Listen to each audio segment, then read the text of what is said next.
Hey there, for those of you who don't know me, my name is Carl Lehman. I am the author of this international best-selling book called Dream It, Plan It, Live It.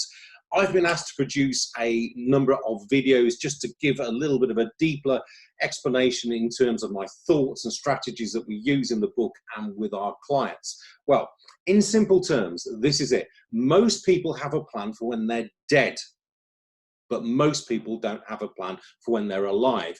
And to me, that is just absolutely bonkers. By that, I mean, most people have got this thing called a last will and testament that says, blah, blah, blah, this is exactly what I want to happen when I've kicked the bucket. Brilliant. As important as that document is, why not have a plan when you're alive? Because here's the theory and the practice, folks.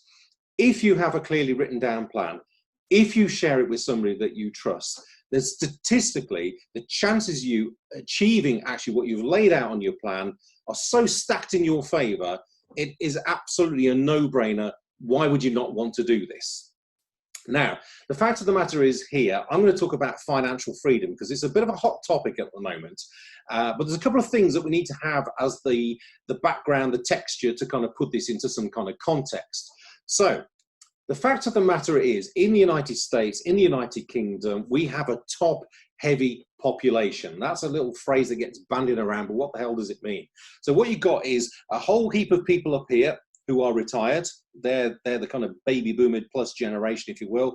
And then down here, you've got the younger people. So my kids, they're the people who are kind of paying into society through their taxes. Now, the challenge that you've got here is there's not enough people down here paying into the system through taxes to supply to all of these people out at the top who are needing more pensions, more healthcare, etc., etc. And you see this around you.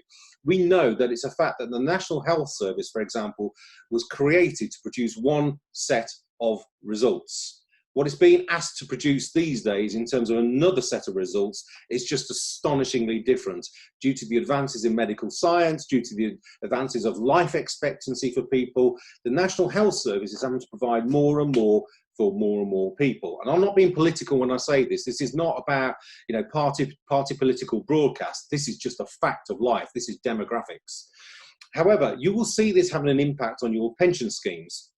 So back in the day, you know, you could have gone to work there, had a state pension, and actually, boom, you know, you'd have been sorted. However, the government has had to move the responsibility, the financial responsibility, if you will, away from the government across to the likes of you and me. And they've done this in a number of different ways.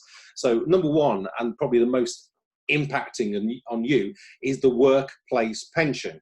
So if you're an employee, you'll be aware that your employer has introduced a workplace pension, which means that you've got to pay some wadges of your cash into your pension, and so has your employer. If you're the entrepreneur, if you're the business owner, you will have felt the pain of having to pay more money to keep and maintain good quality staff in your organization. And I guess you're happy to do that. However, this is something that the government used to do, and now you're being asked to do.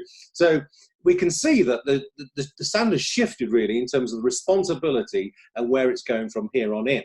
So as a result of that, I think there's been such a huge plethora of people coming out with harebrained ideas about Bitcoin and property investing and how this is going to make you a millionaire overnight. And I tell you what, I get so mad about some of the absolute rubbish that I read and see out there. So hence the reason why we're putting out some of these videos, because we're going to start telling people the truth about money.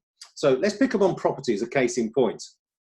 So many people out there are talking about property being the panacea for all ills to give you financial freedom, and you can do it in a couple of years. You can do it, I've even heard people say, you can do it in a couple of months.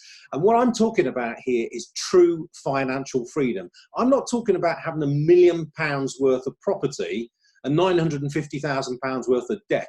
That is not financial freedom, folks. What I'm talking about is being financially free to do all the stuff that you want to do without fear of running out of money, no matter what happens. So join me over the coming days and weeks, because I will be sharing with you little baby steps that you can do to get more clarity, more confidence, and get that kind of transparency that you need so that you can live the life that you want without fear of running out of money. So that's me, Carl Layman, telling people the truth about money. Watch out for the next video. It's going to be a cracker. We're going to get this process rocking and rolling for you. See you soon. Take good care. Bye-bye for now.